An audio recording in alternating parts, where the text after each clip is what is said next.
Hi guys, the port of Felixstowe has come to a grinding halt as part of an 8-day strike.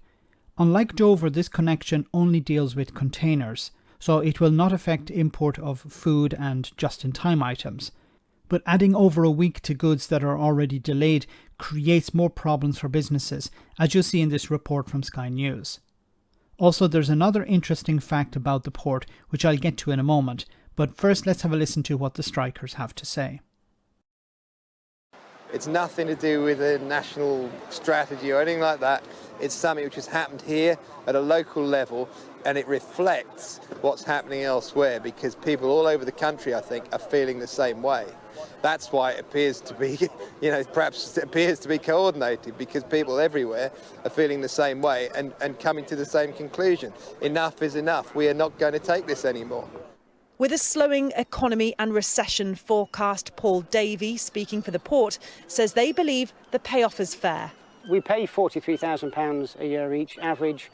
That's 40% more than the national average. And I think that is a fair reward for them.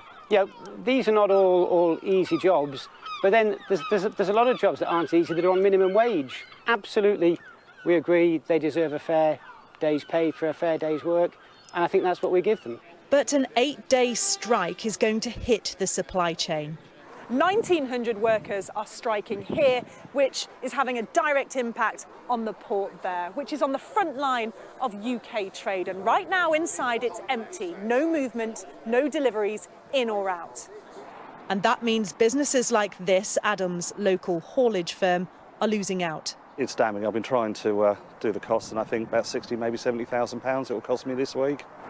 And why is it having such an impact on you? Because we heavily involved with Felixstowe Port. It's a heavy percentage of all the business that we do, and if we can't collect our containers, we can't deliver for our customers, and we can't earn money, and it's going to be a very tough time. Now, it's going to be a very tough time for many businesses because if they can't get their goods in or out, they're not going to make any money. Now, what's interesting about this is that in the report, they mentioned how this is on the front line of UK trade, and it's very important to the supply chain, which is correct. But if we look at the port of Felixstowe, you can see here it was opened in 1875. It's operated by the Felixstowe Dock and Railway Company, which is owned by the Hutchinson Port Holdings. Now, if we go in a bit deeper, we can see here the Hutchinson Port Holdings is owned by another company called CK Hutchinson Holdings. And CK Hutchinson Holdings Limited is a Hong Kong-based and Cayman Islands registered multinational conglomerate corporation. Not a UK company. And you can see here revenues in Hong Kong dollars of 445 billion in 2021, net income of $33.5 billion Hong Kong dollars, of course, in 2021. So this is a company that's making a significant amount of money, and it's saying to its employees, sorry, we can't pay you anymore. There's a downturn.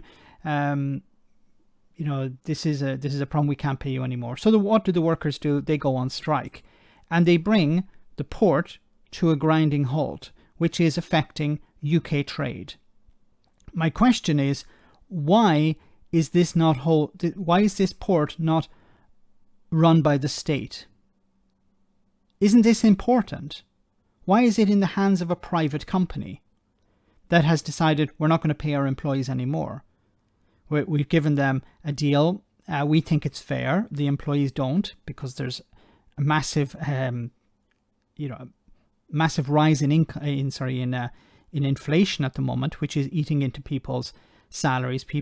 They're not earning enough to pay the bills to feed their families, so they're going on strike. They want a better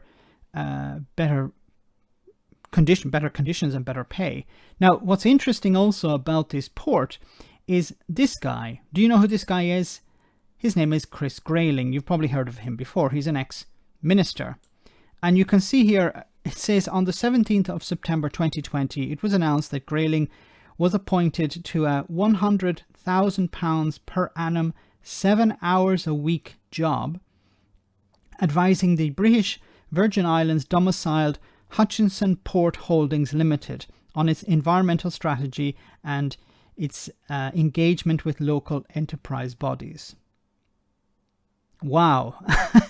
7 hours a week and paid £100,000 a year to advise this company on how to engage with local enterprises.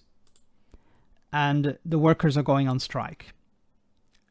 Once again, why is this private company running the port? Now, I'm not saying it's impossible for ports to be run by private companies, and I'm sure it happens all over the world, but this is critical.